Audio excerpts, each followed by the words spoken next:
He grabbed the child's wrist too hard before he even realized what he was doing. The boy flinched but didn't pull away. His face was streaked with dirt and tears, lips shaking, eyes locked on the man like he had nowhere else to go. "Don't," the man said, voice low. The boy swallowed. "Papa." The grip tightened. "I said don't call me that."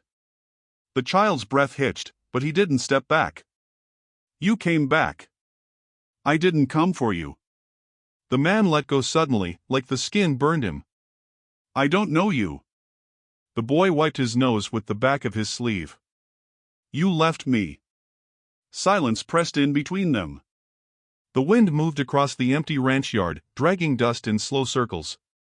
The man turned away first, dragging the broom across the dry ground like nothing had happened. "You're lost," he muttered.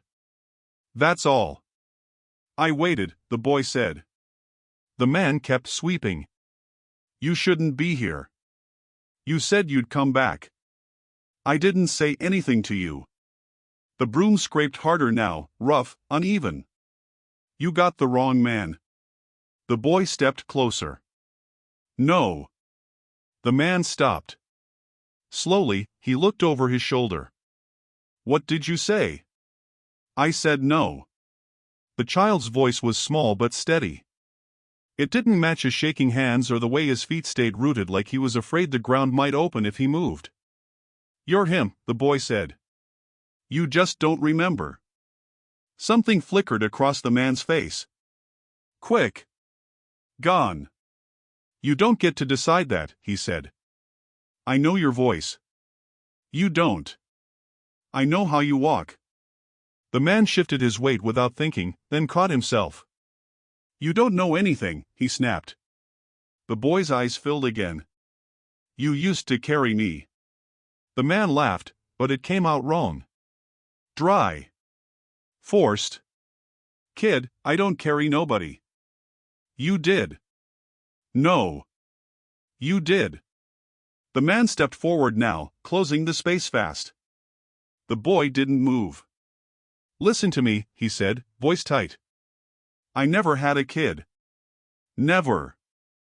"Not one." The boy blinked. "You tried." The words hit harder than anything else. The man's jaw clenched. "Who told you that?" "You did." "I never met you." "You were sad." The man looked away again, but slower this time. His hand dragged across his face like he was trying to wipe something off that wouldn't come. "You don't belong here," he said. "This ranch ain't safe." "I know it's not." "Then why are you still standing there?" The boy hesitated. "Because you are." The man stared at him. "You don't even know my name," he said. The boy shook his head. "You never told me." "Good. Then that settles it." "But I know yours." The man froze. "No, you don't." "I do." "Say it then."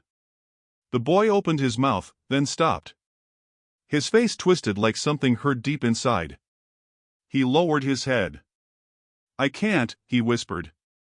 The man stepped back like he'd been shoved. "Yeah. That's what I thought. You told me not to say it out loud." The air shifted. "Heavy now." "Why would I do that?" the man asked. "Because you said they'd hear." "Who?" The boy didn't answer. He just looked past the man, toward the old barn standing crooked at the edge of the property. The man followed his gaze. "There's nobody there." The boy shook his head slowly. "They don't stay in one place." A long pause stretched between them. "You hungry?" the man asked suddenly. The boy nodded without hesitation. The man sighed, rubbing the back of his neck. "There's bread inside. Maybe some beans if they ain't gone bad." The boy didn't move. "You gonna stand there all day?" the man said. "I don't want to go inside." "Why not?" The boy's eyes flicked to the house. "It's quiet." "It's supposed to be quiet." "No," the boy said. "Not like that." The man frowned. You're scared of a quiet house? The boy shook his head. Not scared. Then what? The child hesitated, searching for words he didn't have.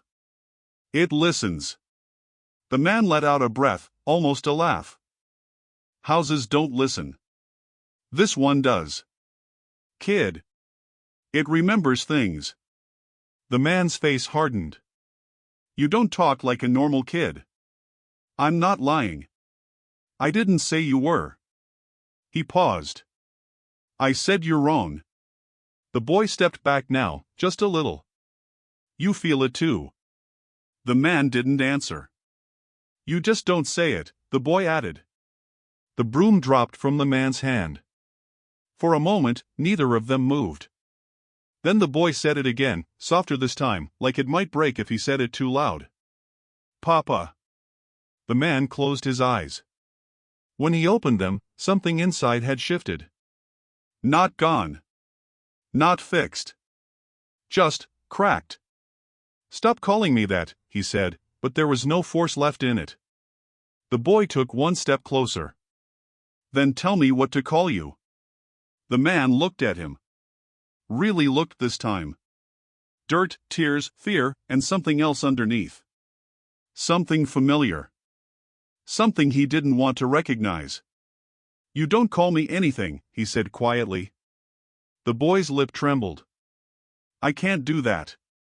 Why not? Because I already lost you once.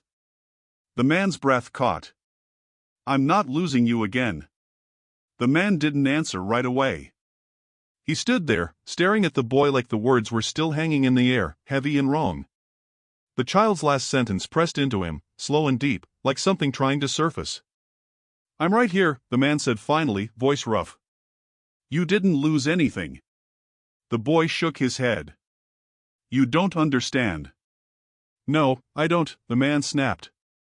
And you ain't helping. You went away. I didn't go anywhere. You did. The boy stepped closer again, stubborn now. You just don't remember it. The man exhaled sharply and turned away, picking the broom back up, dragging it across the dirt like he could sweep the conversation away. Enough, he muttered. You're talking nonsense. I'm not. You are. You left me. The broom hit a rock and stopped. The man didn't move it. I don't leave kids, he said. You did. I said I don't. You said you'd come back. The man spun around fast. Stop saying that. The boy flinched this time, but still didn't run. Then tell me I'm wrong, he said. I am telling you. Say it like you mean it. The man stepped forward again, anger rising, but something held him back before he got too close. You're wrong, he said, quieter now. The boy searched his face. You don't believe that. The man looked away first. Silence settled again, thick and uneasy. Where'd you come from? The man asked. The boy shrugged. I walked. From where? I don't know. You don't know? The man frowned. Everybody comes from somewhere. I was there, the boy said, pointing vaguely toward the far end of the ranch.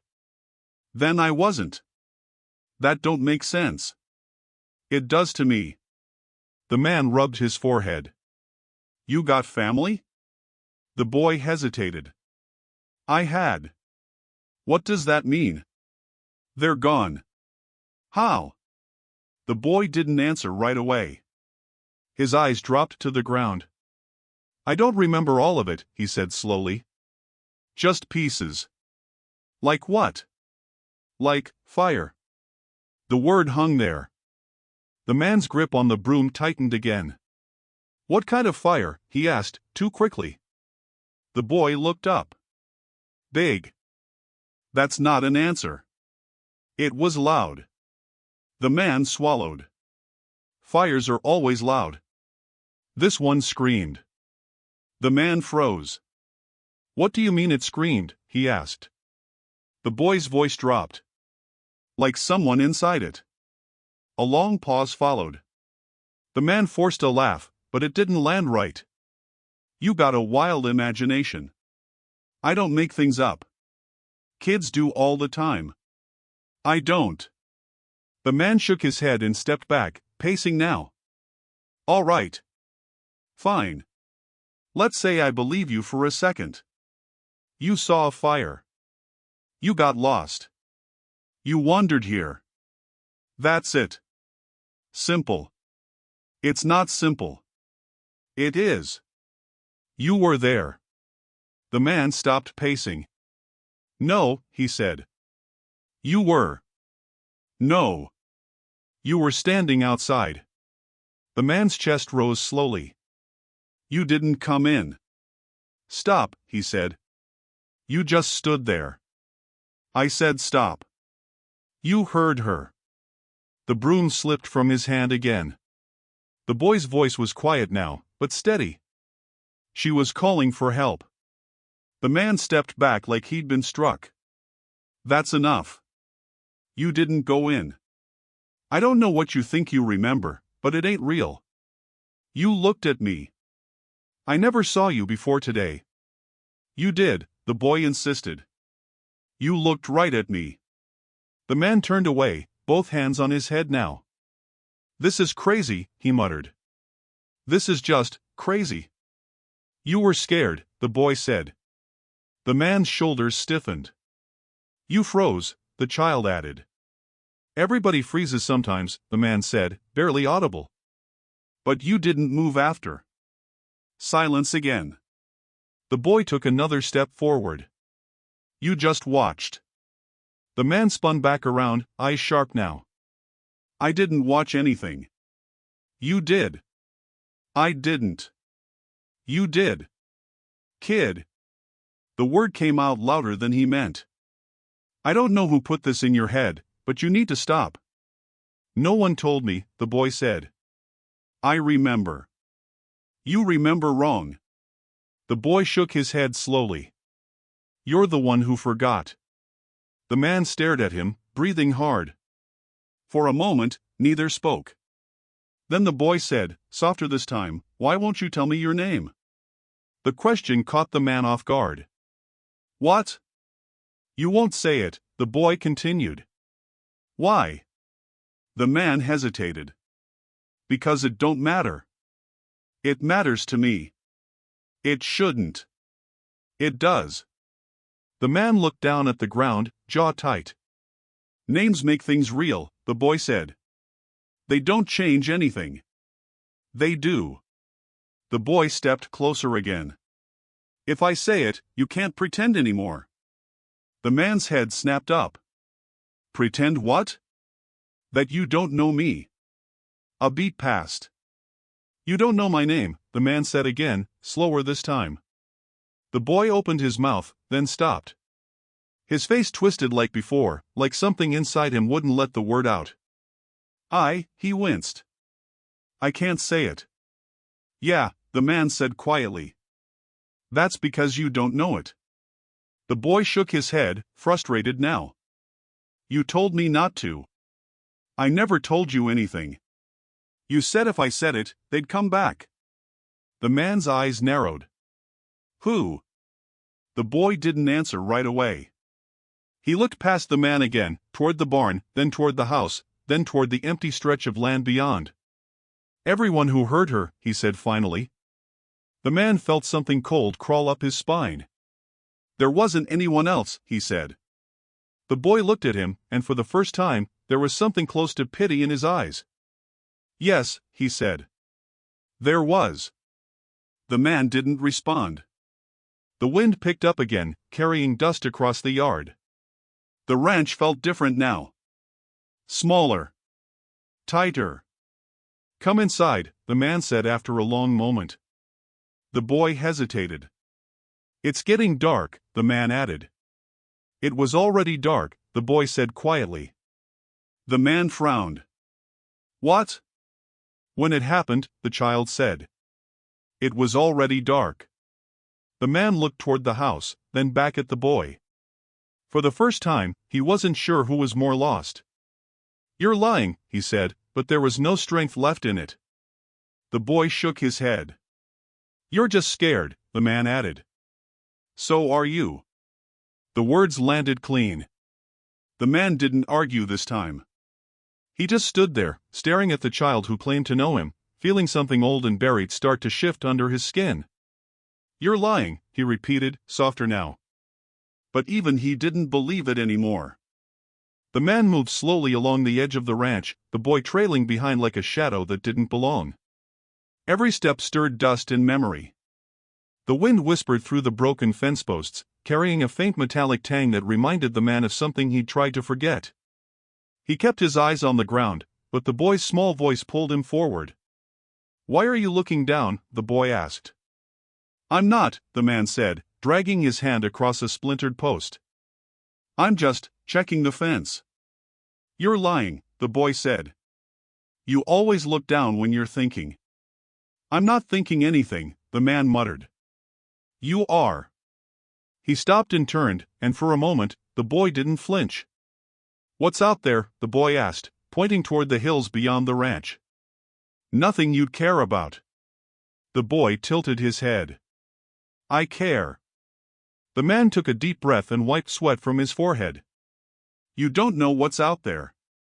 You'd only get hurt. I've been hurt, the boy said quietly. I can handle more. The man shook his head. Nobody should have to handle what you've handled. You did. What? You didn't move. You didn't help. The man looked away, jaw tight, a shadow crossing his face. I didn't know what to do. You froze, the boy said. Like the land was watching you. The man swallowed, hearing the accusation in his own memory. The barn loomed ahead, crooked and silent, and the boy stepped closer. It remembers, he whispered. Everything. The man's chest tightened. No building remembers. That's nonsense. The boy shook his head. It does. You can feel it. He did feel it. A weight pressing down on his shoulders, the dust thickening like smoke. He could hear faint echoes of cries he didn't want to remember. He shook his head, trying to rid himself of the sensation. You're scared, the boy said. I'm not scared, the man said, though the words sounded hollow even to him. You are, the boy said, stepping even closer. You've been scared for a long time. The man's hands went to his hips, fists clenched. Not by a kid. You're scared of what happened, the boy said, voice steady. And you don't want to admit it. I don't. You do, the boy said. You do, and you're trying to run from it. The man's eyes flicked to the empty field stretching beyond the barn. I didn't run. I worked. I stayed. You left, the boy said, not looking away. And now you're back. You can't pretend you didn't leave. The man's face twisted, a mixture of anger and something deeper he didn't name. Enough, he said. I'm not talking about this. You will, the boy said, stepping closer. Because it's not done. Not for me. Not for you. The wind picked up, rattling the wooden panels of the barn, and the man felt a shiver run down his spine. The boy's eyes stayed locked on him, unflinching. You think you're in control, the boy said. But you're not. Not here. Not with me. The man started, but the boy cut him off. You don't even know where you are, the boy said. This ranch, it isn't just land. It's memory. It's every choice you didn't make. The man closed his eyes briefly, feeling the weight of it all. He had tried to sweep it away, bury it, ignore it. But the boy was right. The land remembered, and he couldn't. Why do you stay then? The boy asked. If it hurts? Because someone has to, the man said, voice tight. Even if it's just me. You're lying, the boy said. You stay because you're afraid to face it alone. The man opened his eyes slowly, staring at the boy. There was truth in that accusation, sharp and unyielding. Maybe I am, he admitted finally, though he swallowed the words like they were poison. The boy smiled faintly, almost imperceptibly. Then it's not too late, he said. We can face it together. The man looked toward the barn again. Its shadow seemed longer now, darker. He could feel the weight of the past pressing down on every splintered board, every rusted nail. I don't know if I can, he said. You have to try, the boy said. Or it'll keep you frozen forever. The man ran his hands over the fence again, letting the rough wood scratch at his palms, grounding him. I don't even know where to start. You start here, the boy said. With me. With the truth. The man's eyes softened, though the fear still lingered. He could feel the boy's small hand brushing against his arm, tentative, seeking, holding. Something inside shifted, fragile but undeniable. He couldn't run from this anymore. You're brave, the man said quietly, almost to himself. No, the boy said. You are. The man looked at him, really looked at him for the first time. Dirt-streaked face, eyes too old for his age, lips trembling. He felt a pang deep in his chest, something he hadn't allowed himself to feel in years. Guilt, maybe. Or grief. Or both. The boy tilted his head. You don't have to fight alone. I never knew how to do it, the man said. I thought I could handle it on my own. You can't, the boy said. Not all of it. Not the way it needs to be handled. The man swallowed hard, his throat tight. He wanted to deny it. He wanted to brush the boy away and keep moving. But he couldn't. The boy was right. The land had a way of showing the truth whether you wanted it or not. And right now, it was showing him. You remember things, the boy said. Pieces. You can't forget what happened. The man nodded slowly. I don't know if I can face it. You have to, the boy said, small voice firm. Otherwise it stays, and it'll eat you from the inside. The man breathed in, chest tight. He felt the weight of the wind, the barn, the dust, the memory pressing on him. And somewhere beneath it all, something fragile and human started to stir again. All right, he said finally. We start here. Together. The boy nodded, a small spark of relief crossing his face. Good. The man let himself look around, at the fields, the broken fence, the barn, and the empty house beyond. The land had its scars. He had his. But for the first time, he felt that maybe, just maybe, they could face them both. And as the wind whispered across the ranch, carrying dust and memory, he understood that this was only the beginning. The boy took his hand then, small and firm, and squeezed. You won't leave me, he said. I won't, the man replied, voice low but certain. For the first time in years, he felt the land's weight shift beneath him. Not heavy. Not punishing. Just present. And maybe that was enough. The man took a slow breath, feeling the boy's small presence anchor him. The ranch waited, silent but watching. And he finally allowed himself to face it. No running. No hiding. Just facing what was there, with someone who mattered beside him. The man paused at the edge of the ruined house. Charred wood and blackened beams jutted into the sky, like fingers frozen mid-grasp. The boy stood a few feet behind, watching him carefully. His small hands curled into fists at his sides, eyes wide, alert. You know this place, the man said, voice tight. Why? I remember, the boy said. Horror. The man's heart skipped. Who? The woman, the boy said softly. She burned. Right here. The man's breath caught. His hands tightened into fists. Don't say her name. She said yours, the boy said, tilting his head. You were there. You didn't save her. The man's eyes darted over the ruin. Memories he had tried to sweep away clawed at the edges of his mind. Smoke, screams, the heat, the way the ground seemed to tremble beneath him. He looked down at the boy, whose face was pale, determined. That's enough, the man said. You don't know what you're talking about. I know, the boy said. I saw it too. Or, I remember it. I don't know which. The man swallowed. You're too young to remember fire like that. You weren't. I was, the boy interrupted. I heard her. I smelled it. I felt it. The man's jaw tightened. It's gone.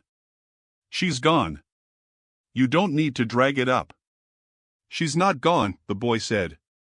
She's here. In the ashes. Waiting. Watching. The man took a slow step toward the house. The boards creaked under his weight.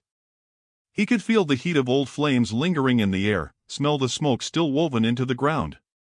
His chest tightened. The boy's voice was small behind him. You froze, the boy said quietly. You watched, and you didn't move. You didn't do anything. The man's voice broke. He swallowed hard, eyes on the charred doorway. I tried. You didn't, the boy said. You just stood there. Like the land was holding you back. The man pressed his hand to the doorframe. Splinters cut into his palm. He felt every memory return in a rush, the heat, the screams, the way the fire seemed alive, breathing, calling. He remembered the woman's face, the smoke curling around her hair, her eyes pleading. He started. You didn't save her, the boy said again. And you won't let yourself admit it. The man's eyes fell. His throat tightened. I tried to. I thought I could.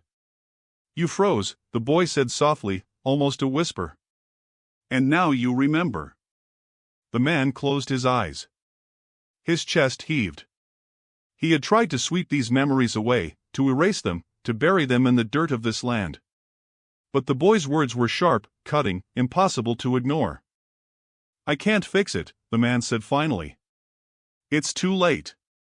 It's never too late, the boy said. You just have to start. Here. Now.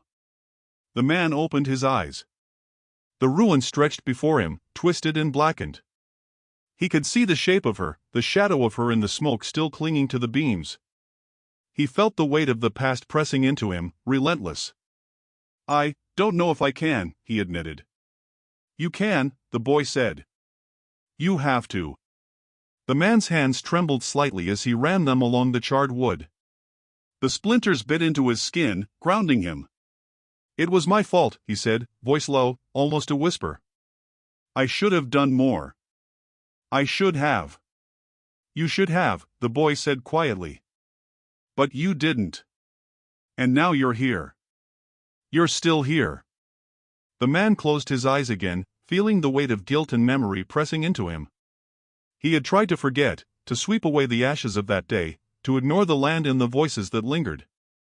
But the boy's presence was a tether, pulling him back to what mattered, to what could still be faced. I can't change it, he said, voice tight. No, the boy said. You can't. But you can do something now. The man's eyes opened slowly. The ruin seemed to lean toward him, silent and patient. He could feel the heat of old fire, the echo of screams, the presence of the woman. And he could feel the boy, small and steady, waiting beside him. He drew in a deep breath. The air smelled of smoke and dust, of broken wood and memory. I don't know if I can face it, he said again. You can, the boy said. Step inside. See it. Feel it. Don't run. The man's gaze fell to the doorway. He could see the shadows of charred beams, the blackened floor, the traces of fire that refused to die. He took a slow step forward. The boy followed. Their steps were uneven, careful, measured. The silence of the ruin pressed around them, thick and heavy, like the air itself remembered everything that had happened here. You hear it? The boy whispered. The man shook his head. I don't hear anything. Listen, the boy said. It's there. For a long moment, the man stopped.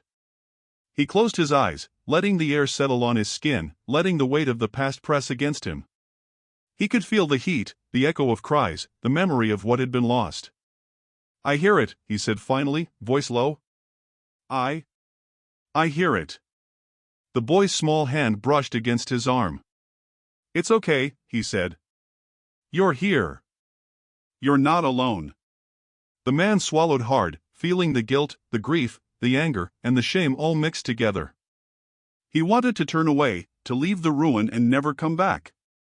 But something deeper, something fragile and human, held him in place. I'll try, he said.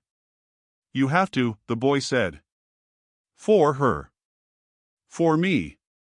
For yourself. The man's hands trembled as he stepped fully into the ruin. The charred beams rose around him, shadows deep and patient.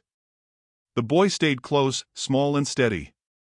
And for the first time in years, the man felt the weight of the past not as punishment, but as something to be faced, something that could be carried, shared, and survived. The wind whispered outside the ruined walls, carrying the faint scent of smoke and memory. The man took a deep breath, feeling it all settle, at least for the moment. The boy looked up at him, eyes wide but calm. You're not running, the boy said.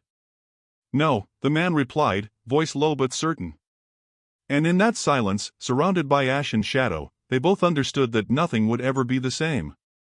Not the house. Not the ranch. Not them. But for the first time, the man felt that maybe they could face it together. The boy's voice cut through the quiet as he repeated it, small and insistent, and the man flinched. Papa, he said again, and the word hit him like a fist. His hands twitched, gripping the broom too tightly, knuckles white. I told you don't, the man said, his voice sharp, brittle. Stop calling me that. I can't, the boy said. I have to. The man's jaw clenched. You have to what? Lie to yourself? I'm not lying, the boy said, eyes steady. You are. What? The man's voice rose. He stepped closer, heat rising in his chest. I am not lying about anything. You are, the boy said again, tilting his head. You're lying to yourself. You don't want to admit it. You don't want to be him, but you are. The man's hands dropped to his sides, trembling slightly. He wanted to yell, to push the boy away, to make him disappear. But the boy didn't budge. He didn't flinch. You're scared, the boy said. That's why you tell me not to. But I see it. I know it. The man's eyes flicked to the horizon, to the barn, to the empty stretch of dirt and dust that had been his life for so long. You don't know anything about fear, he said.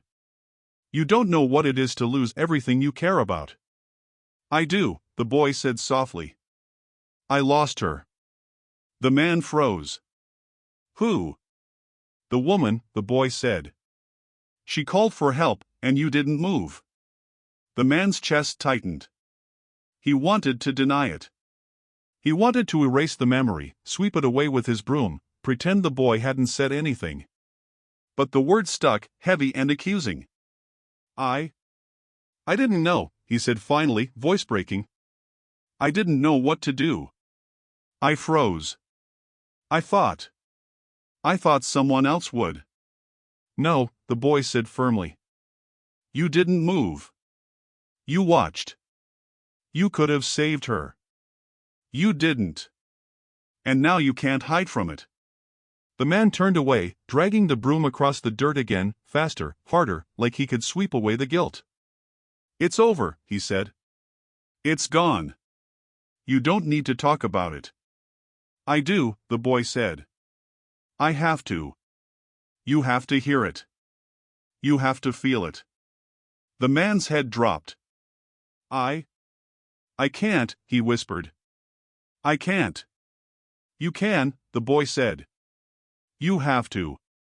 Or it'll stay inside you. It'll eat you up if you don't face it. The man's hands clenched again. You don't understand. I understand, the boy said. I understand because I remember. And I remember you. The man who didn't move. The man who didn't save her. And I won't let you forget either. The man's chest heaved. He wanted to scream. He wanted to push the boy away. He wanted to run. But he couldn't. The boy's eyes held him in place, unflinching, accusing, unwavering. "You're lying to yourself," the boy said again. "You tell yourself it's gone, but it isn't. It's right here. And it will be until you face it." The man's voice was low, ragged. I can't fix it." "No," the boy said softly. "You can't. But you can start. You can start by standing here, by listening, by letting it touch you. That's all you need to do right now." The man's knees threatened to buckle. He gripped the broom with both hands and took a deep breath. The wind whispered across the dry yard, dragging dust in small circles, as if stirring memory itself. "You froze," the boy said again, softly, gently, like a knife twisting in his chest. "And now you're here. You can't run anymore. You have to feel it. All of it." The man's eyes flicked to the boy, small and steady, braving the weight of what he had said. I don't know if I can," he admitted, voice low. "You can," the boy said. "You just have to start. You just have to admit it, even if it hurts." The man exhaled, letting his head drop slightly. The broom slipped from his hands. Dust rose around them in small clouds. He wanted to look away, to pretend this conversation wasn't happening, but the boy wouldn't let him. "You're not a liar," the boy said quietly. "You just forgot who you were for a while." "But I remember." The man swallowed hard. I don't deserve that." "You do," the boy said. "Because it's true. And it's time you admit it to yourself." The man's chest rose and fell quickly. He wanted to yell, to curse, to throw something. But he only breathed. The weight of years, of silence, of memory and fire, pressed into him. "You're scared," the boy said. "That's why you don't want to say it. But you are him. You are, and you can't run anymore." The man's lips pressed together. He swallowed. He wanted to deny it again, but he couldn't. Something inside had shifted. He could feel it cracking, breaking open. I froze," he said finally, voice low and trembling. "I didn't know what to do." "And now?" the boy asked. "And now," the man looked at the boy, eyes raw. "I try. That's all I can do." The boy nodded. "That's enough for now." The man's hands dropped. He felt the weight in his chest, the ache, the guilt, the memory. It was all there, pressing down, but somehow, he felt lighter. Not free, but lighter. "You won't call me that again," he said quietly, more to himself than to the boy. "I will," the boy said softly. "Because it's true. You're him." The man's breath caught. He didn't argue. He couldn't. The boy was right, and the truth, sharp and cold, was pressing into him from every direction. He looked at the ruins of the house, the empty yard, the horizon beyond. The land seemed still, patient, waiting. And he realized, for the first time, that maybe standing here, facing the past with this boy beside him, was the only way forward. The boy took a cautious step closer. "You'll start now?" "I'll try," the man said. "I'll try to be him. For now." The boy's small hand brushed against his arm. The touch was light but grounding, a tether to something he had lost and never admitted he wanted back. The man exhaled slowly. Dust swirled around them. The wind whispered through broken boards, dry earth, and empty fence posts. Shadows stretched across the yard. And he realized that the past, heavy and relentless, was no longer something he could sweep away. He faced it. With the boy. And for the first time in a long time, he didn't look away. The man stood at the edge of the corral, hands gripping the worn wooden rails. The boy shuffled beside him, small and silent, eyes darting over the empty pens, the scattered hay, the broken gate. The air smelled of dust and sweat, and something heavier, something the man couldn't name, lingered in the shadows. "You ever come here as a kid?" the boy asked softly. "No," the man said. "Never." "You're lying." "I'm not." "You are," the boy said, stepping closer. You look at it like it remembers. The man's jaw tightened. It doesn't. Buildings don't remember. They do, the boy said, voice firm. This place does. You can feel it. The man exhaled slowly. He could feel it. A subtle weight pressing at his chest, the faint pull of memory in the wind, the empty spaces between the fence posts. He shook his head. You're imagining things. Maybe, the boy said. Or maybe not. You just don't want to know. I don't know anything about ghosts, the man muttered. Or curses. Or anything. You do, the boy said quietly. You just hide it. The man looked down at his hands, calloused and scarred. I don't hide anything. You do, the boy said. You hide from the truth. From yourself. You don't want to face what happened here. The man's chest tightened. I tried to do what was right. You froze, the boy said. You stood there while she burned. You didn't move. The man's eyes flicked toward the old barn at the far edge of the corral. Its boards were blackened and cracked. He whispered, voice tight.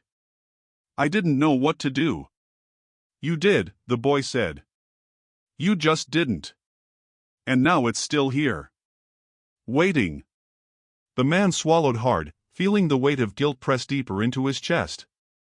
He looked down at the boy, whose small frame was tense, alert, unwavering. You shouldn't be here, he said. It's not safe. I know, the boy said. I'd been here before. When? Before you came back, the boy said. I waited. I watched. I remember everything. The man's fingers dug into the wooden rail. I can't fix it. You don't have to fix it, the boy said. You just have to face it. With me. The man shook his head. I don't know if I can. You can, the boy said. You just have to start. Here. Now. The man looked around the corral. Broken fences, scattered hay, shadows stretching long in the setting sun. The place was silent, but he could hear it, the faint echo of cries, the heat of old fire lingering in the air, the memory pressing into him. I froze, he said finally, voice low. I didn't move. I thought someone else would. I thought. You thought wrong, the boy said. But you're here now. That's what matters. The man exhaled slowly. I don't know how to face it. Step inside the barn, the boy said. See it. Feel it. Don't run. The man's chest rose and fell rapidly. He looked toward the darkened doorway, blackboards twisted and splintered. He wanted to turn away. He wanted to ignore it. But the boy's hand brushed against his arm, light and firm. Together, the boy said. The man nodded. His hands shook, but he stepped forward. The boy followed. Dust rose around them in faint swirls. The air smelled of smoke and old wood, of ash and memory. Shadows stretched across the floorboards. You hear it, the boy whispered. I do, the man admitted. I hear it. The boy's small hand touched his arm again. You're not alone. The man's eyes scanned the dark corners of the barn. Charred beams loomed overhead. The floor was cracked, blackened. He could feel the heat of fire long gone, the echo of cries carried in the timbers, the weight of what had been lost pressing into him. I'll try, he said quietly. I'll face it. You have to, the boy said. For her. For me. For yourself. The man's chest tightened. He swallowed. Dust swirled around them, rising from the floorboards, lifting in small eddies. The barn was silent, but alive. Watching. Remembering. And he finally allowed himself to face it. The boy squeezed his hand. You won't leave me, he said. I won't, the man replied. The wind whispered through the barn, carrying dust and memory. Shadows stretched long across the floor, and he realized, for the first time, that facing the past wasn't about erasing it. It was about standing in it. And he was no longer alone. The man's boots crunched against the dry dirt as he followed the boy toward the far edge of the ranch. The sun had dipped low, casting long shadows that twisted over the broken fences and empty corrals. The boy's small hand brushed against his arm now and then, grounding him, reminding him he wasn't alone. "You ever wonder why it all stayed here?" the boy asked softly. "The fire, the screams, everything?" The man shook his head. "I stopped wondering a long time ago." "You shouldn't," the boy said. "This place remembers. It never forgets. And neither should you." The man exhaled slowly, letting the wind stir dust around them. He could feel the weight of memory pressing in, the heat of old fire, the echo of cries, the faces of those lost, lingering in every shadow. I don't know if I can face it all," he said. "You can," the boy said firmly. "Step by step. You don't have to do it alone." The man's eyes flicked toward the broken barn again, the charred boards black against the twilight sky. Something deep and hollow stirred in his chest. He wanted to run. He wanted to pretend it wasn't his responsibility. But he couldn't. The boy's voice, small but unwavering, tethered him to the truth he had tried to escape for years. I froze," the man admitted finally, voice low. "I thought someone else would act." "I thought," his voice faltered, but the boy didn't interrupt. "You thought wrong," the boy said quietly. "But you're here now. That's what matters." The man ran a hand over the splintered fence post, grounding himself in the rough wood. He felt the pull of guilt, of memory, of fire long gone but never truly extinguished. "I don't know where to start," he said.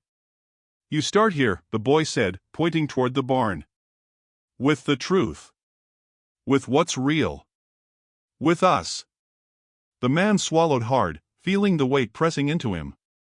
Dust swirled around their feet as he stepped closer to the barn, the boy close behind. Shadows stretched along the floorboards, charred and uneven. He could feel the heat of memory, the echo of lost voices pressing through the air. "I'll try," he said quietly. "I'll face it. I have to." The boy nodded. "That's all you need to do right now. Just face it." The man's hands trembled as he reached for the doorway. Charred beams leaned overhead, black and twisted, but he stepped inside anyway.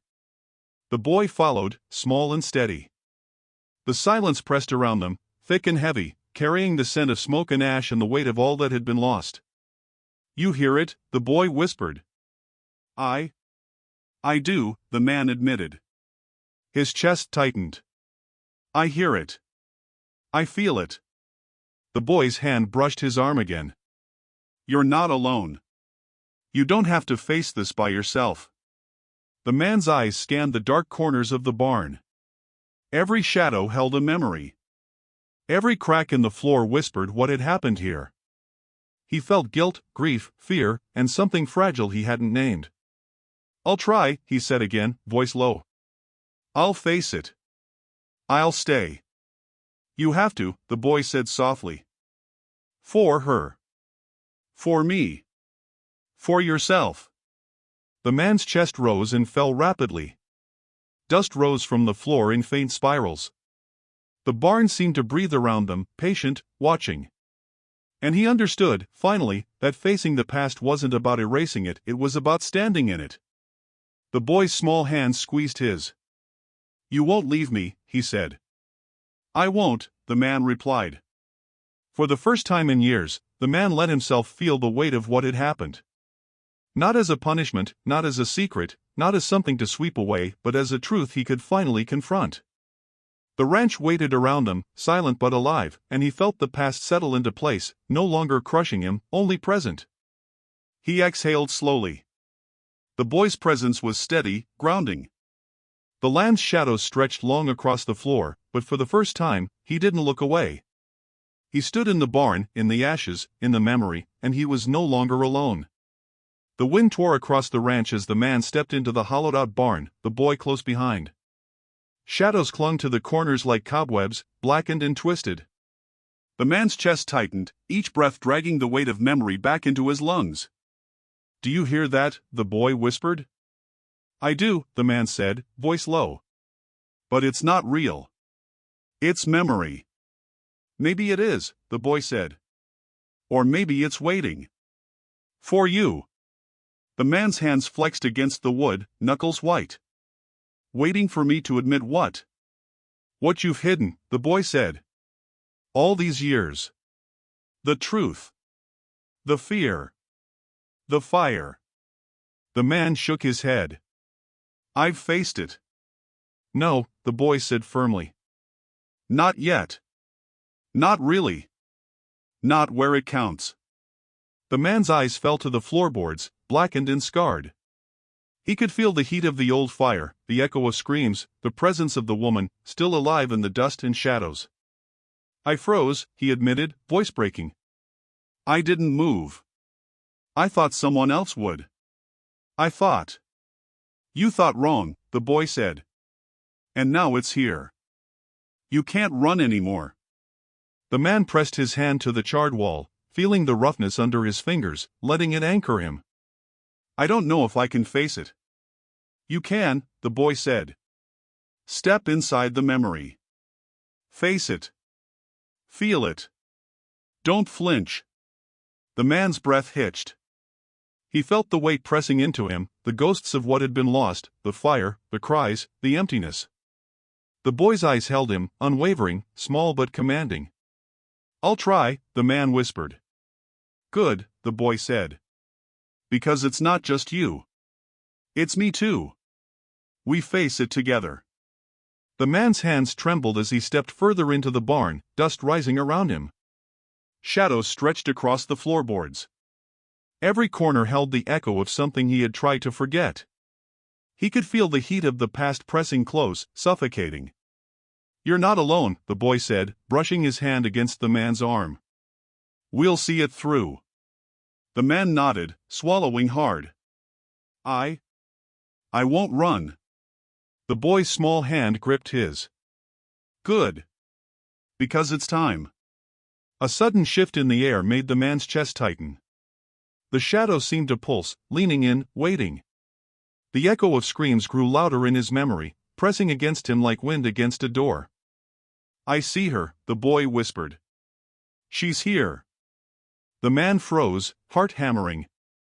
"No," he said. "I can't." "Yes," the boy sighed. You can.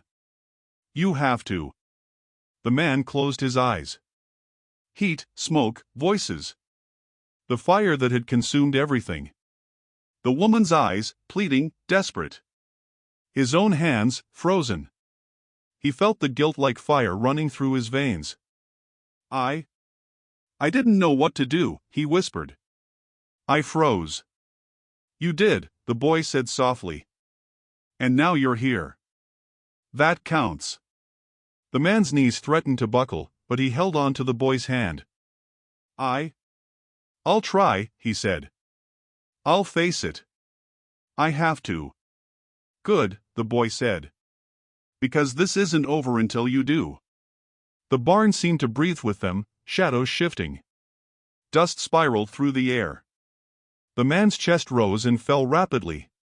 He could feel the weight of the past pressing down, and for the first time, he didn't look away. "You're not running," the boy said. "No," the man replied. A long pause hung in the air, the wind whistling through the broken boards, the smell of charred wood heavy and persistent. The man let himself feel it all, the guilt, the grief, the fear, the fire. Not as a punishment, but as something to confront. Something to survive. "You'll see it," the boy said. "All of it. And you'll stand. With me." I will," the man said, voice low but steady. The shadows seemed to settle, the barn breathing around them, patient. The man's hand brushed against the boy's. Small. Firm. Real. He exhaled slowly, letting the weight press against him and stay there. He was no longer running. He was facing it. And the boy, small and unwavering, was beside him.